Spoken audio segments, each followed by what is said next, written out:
5 years from now, you're going to look back at this exact moment. And it's either going to be a moment where you identify a key shift that happened, or it's going to be a moment just like every other day you've had where you've known that there was something you were supposed to do, yet you let it pass. And so I'm going to tell you, this is exactly what you need to hear before anything else. Before I say anything else, you know everything you already need to know. You've already listened to enough stories. You've heard enough motivational videos, and you already know. You know what's not working. You already know what you've been putting off. You already know the version of yourself that you said you would be by now. And you already know that you're not there yet. So you don't need anything special. You don't need any more information. Here's what you need.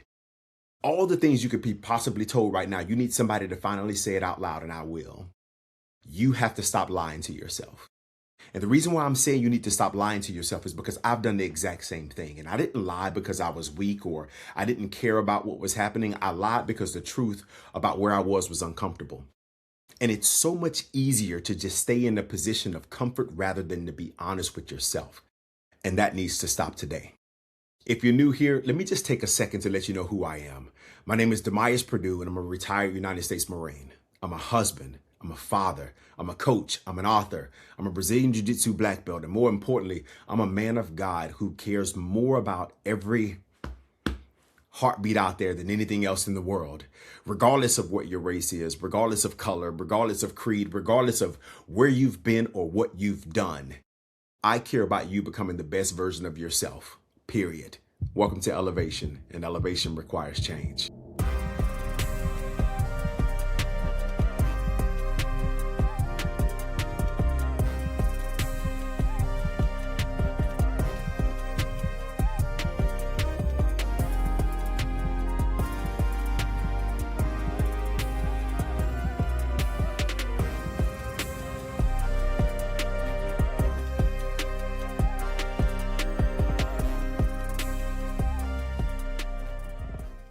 One of the greatest lies we ever tell ourselves is that we fear change, but I don't think that's what we do.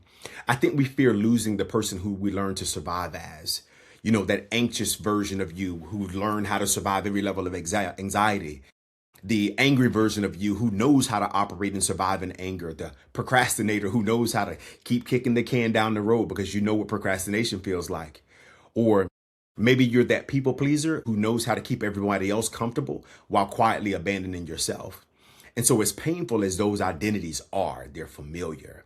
And familiarity has this strange way of feeling like safety. You know what pain feels like. You know what worry, as I was saying, you know what anxiety feels like. You know what fear feels like. And you've survived it before. So your brain comes to the conclusion of saying, well, at least I know I can handle this. I know that this thing is new, but I can handle this. And that makes growth terrifying. But here's what it's also doing. It's asking you to become somebody that you've never been. It's asking you to become the confident person you want to be. It's asking you to become the disciplined version of you, a better father, a more present father, a better leader. It's asking you to become somebody who no longer needs the coping mechanisms that you once had before to keep you alive. And so that uncertainty begins to feel dangerous because there's evidence from your past that doesn't say you'll succeed there. So your mind makes a trade. It chooses the predictable pain over unfamiliar possibility. Okay. And so that predictable pain over unfamiliar possibility is why we stay stuck. And that's why people stay stuck in toxic relationships, at the job you hate, addicted to substances, silent, small, not moving and operating like you should be moving. And it's not because you love where you are. It's because they know who they are when they are there in that moment. And so in order to transform, there has to be a funeral.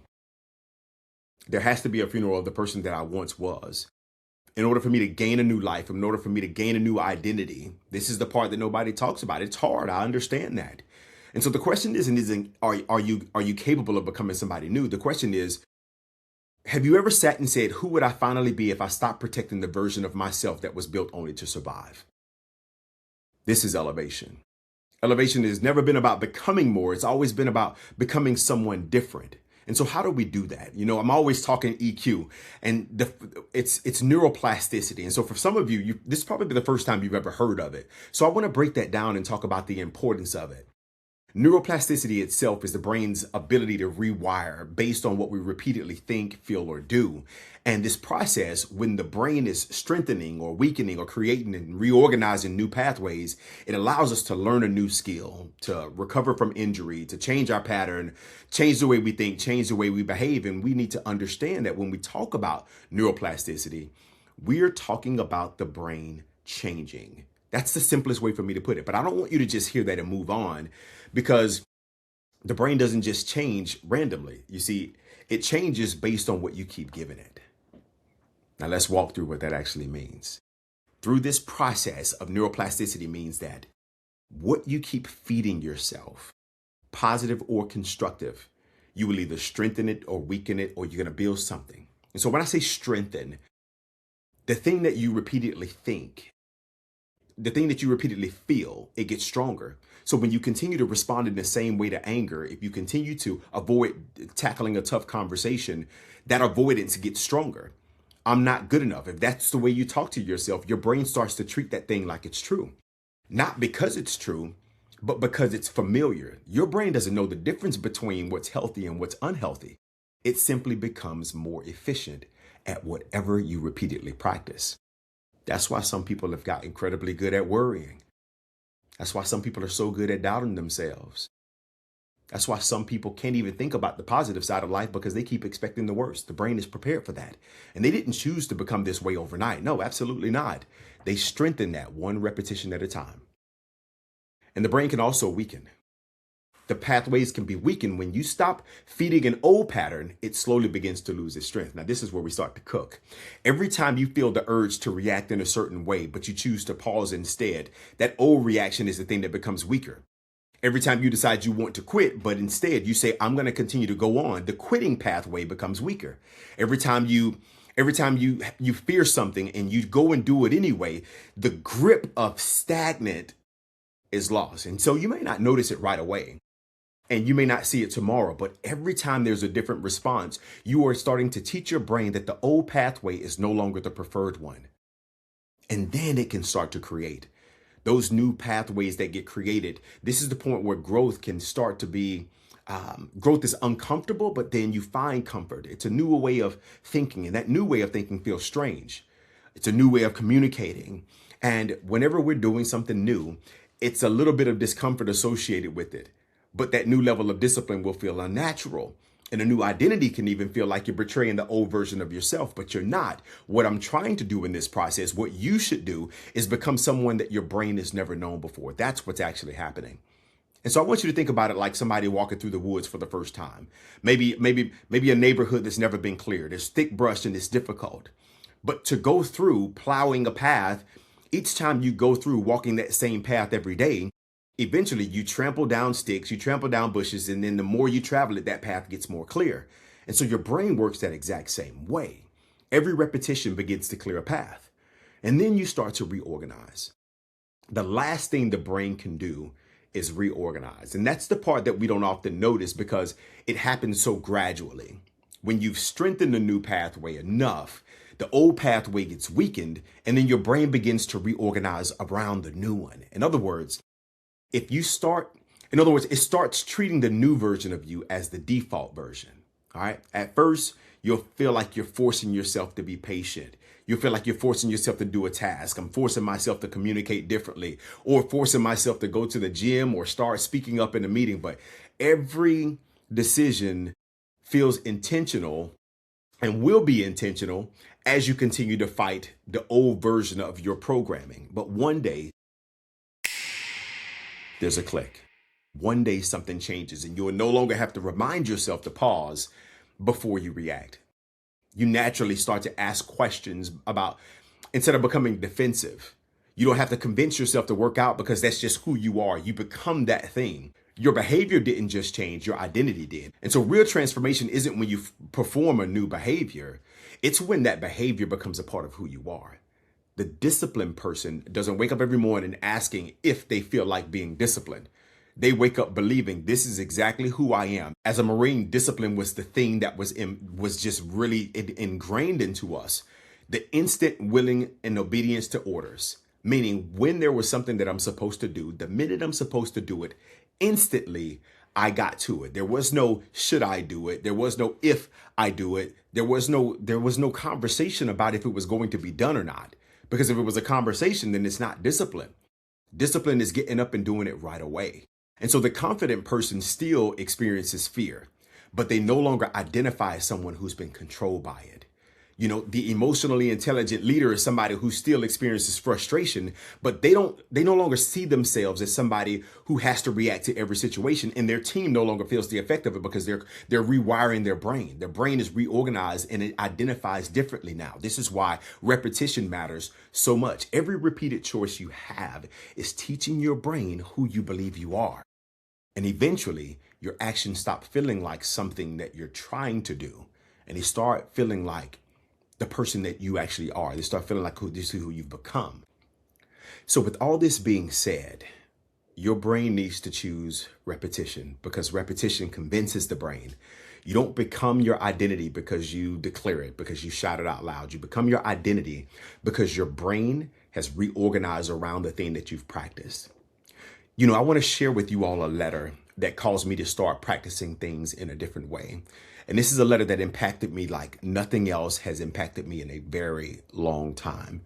This section is titled The Letter That Changed Everything. I got to sit back for this one. Dear Dimyas, so you're just going to lay there and act like you didn't make me a promise. There's no way I can do this by myself, and yet you keep telling me I got you and we'll do it tomorrow. Yet it seems to me like everything else and everyone else is far more important to you than I am. They mean more to you than I do, and clearly they're worth more because they're who you spend your time with. When you decided this was what you wanted, I was all in. There was no doubt in my mind. You convinced me. You wrote me notes as a constant reminder that we would always be your top priority. You told me all I needed to do was be patient and everything I ever wanted us to be will come to fruition. When you woke up, I was the first thing on your mind. You daydreamed about me all day, and before you closed your eyes at night, it was me who captured your thoughts. And now the entire day is gone, and once again, I'm left feeling as if what you're telling me isn't what will be. I cannot help but wonder how many others you've left feeling this way. Love always, despite everything, your goals. We got to just let stuff like that sit some, because the reason why I chose to put that in the book is because there was a real disconnect between me saying what I was going to do and me actually doing it. I found myself telling more and more people about, yep, I'm going to do this and I'm going to do that. And I would say this because it made me feel good in the moment. And so my identity became not the one of somebody who made things happen. My identity became the one who talked about doing things. And then when I started to look at that, I know when you heard that, I go on to talk about it in the second chapter. I go on to talk about when you listen to that and when you hear that being read, how it sounds like some type of relationship drama. And the reality is it is a broken relationship. It was the broken relationship that I had where the efforts I put into place did not match what was needed to be able to accomplish the goal. When I first wrote that, it hurt me because it was true. Because I have been making these promises to myself for years and then breaking them just as fast. And the thing that hurt the most for me, it wasn't just that I hadn't done what I said I would do. It was that I was in the exact same place. And so how many of you are in the same place? And I'm not talking about the same city, not the same geographical location. I'm talking about that same mental place, that same emotional place, that same cycle of start, stop, start, stop. I'm fired up, I burn out, I commit, I retreat. Where are you? And so if that's you, then this is exactly the place for you, a place where I'm always going to be chasing the heartbeats to make sure that I can speak to you, because this is a place where I want you to be able to come in, to be able to recognize and understand what's happening with you. And that starts with awareness. Like, where are you? Like, truly right now in this moment, not thinking about anybody else. Where are you? Because this is the first step in elevation, right? This isn't about setting goals or nor is it about building a plan, but it's about you finding who you are. It's about looking in the mirror and seeing the real you and not the watered down, filtered version that you try to give the world. It's about you being honest about exactly where you are. Most people, when they're trying to do something, they skip this step. And I understand why. Because it's hard for us. It's hard because where we were sometimes is so painful to acknowledge. It means that I'm admitting that all the years have gone by and I'm still in the exact same place. It means that I now have to take off the mask, and this mask has protected me. As a matter of fact, this mask has been on so long, I don't even recognize my real face. I always say that you can lie to anybody else, but when you stare in that mirror, you see who you are. And when you finally see your real face, you start asking yourself, what did this cost me? What did it cost me to live a lie? And what is it going to cost me to live my truth? And so here's the thing I know. You can't navigate to a destination if you haven't identified what the starting point is. And so I want you to think about it from a GPS standpoint. The very first thing it does, before it can give you a single direction, it has to locate you, not the destination, but where you are right now. This is step one of this movement. Where are you? Not where you want to be, not where you told people you are, but where you are. Are you stuck? Say it. Are you lost? Say it. Are you broken? Say it. Are you scared? Say it. Are you behind? Say it. Then we can figure out where you're going. Because once you know where you are, you need to know where you're going. And many people, we get so blinded about what's happening in the world that we don't do it the right way. So I want to be careful here, because a lot of people spend all their time talking about the destination and none of their time doing the work to get there. But direction matters. Vision matters. And so here's what happens when we don't have a clear set direction. You'll find, we've all done this before. You'll find yourself getting on the elevator. You're not pressing a floor. You just walk in and you stand there. Everywhere the elevator is going, you find yourself going where everybody else is going. You stopping on floors that aren't yours, ending up in rooms you weren't meant to be in, and being with people you weren't supposed to be with. That's what happens when you live your life without direction. You end up living someone else's life, working somebody else's dream, living with the wrong person, building somebody else's vision, and then 10 years pass and you look up and wonder, how in the world did I get here? So I want to ask you this, and I want you to sit with it. Don't think about what sounds good. I want you to think about what sounds true. What sets your soul on fire? What is the thing that keeps you up at night? Not worrying, but the good type of restlessness. The one where you can't stop thinking about it. The kind of daydream or night dream where you think about it in the middle of a meeting. The one where deep down inside, the place where you don't show people, you know that thing, the one that you're called to do. That's your direction. And when you identify that thing, you need to protect it. You need to guard it. Like don't let anybody get their hands on it. Don't share it with everybody, because not everybody deserves to know what you're in the process of building. Some people will want to celebrate your failures, but they'll never show up for your victories. And so your dream is not meant for everyone to view it, and it's not meant to be seen through their lenses. Because when you do that, we get off. And so now what I'm asking that you do, I want you to just pause and just sit with that. What's required for some of you when it comes to doing the work is stop talking about it, get behind the scaffolding, and start doing the work that nobody can see. Don't worry about everybody knowing what's going on. That doesn't matter. That's why you've started and stopped so many times, because you did it for other people. But what we need now is real action. Action is the thing that you are really doing. And this is where you have to have a mental shift. You have to have a mental shift, a rewire, where you're telling yourself the truth. You're giving yourself that tough love. And the reason why I'm saying this is because awareness is one thing, but awareness without action, it's like you went to therapy, you uncovered all these things, but you're not doing anything about it. Direction without action, that's just a daydream, and we're not going to be doing it. And at some point, and that point is right now, we've got to do the work. That letter I read to you, I'm telling you, the reason why it was so painful is that I had the level of awareness needed. I knew I wasn't where I needed to be. I had the direction, like I got the full blueprint. I knew what I wanted, but I kept finding reasons not to act. I kept because I'm such a people person, I made everybody else priority. There was always something more important. There was always something or someone more urgent that I needed to tend to. Always something easier to do, instead of doing the hard work of becoming who Dimyas needed to be. And I know you've done the same thing. I would find myself getting up on Saturday mornings, watching football all day, Sunday mornings, watching football all day, watching other people chase their dreams, watching them live out their dreams. I was watching people pursue the thing that they wanted. I was watching other people pursue what they wanted more than I value pursuing what I wanted. It was crazy. And that day it hit me. It hit me like a ton of bricks. And I said, I'm going to make the decision now that I'm not going to be that person. Not another day would go by where I rooted for anybody else louder than I rooted for myself. And that's what action looks like. It wasn't this grandstand moment. It was one decision, a decision that I made today, a decision that I made tomorrow, a decision that I made after that. Small daily steps. It became consistent. Every action I took. And because of that, the fruits of my labor was the published book. The fruits of my labor was the developed company. And it wasn't this whole thing that I did for anybody else. I found so much value doing it and nobody knew about it. And so your freedom, the thing you're looking for, is waiting on your action. Your freedom is waiting on your thinking to change.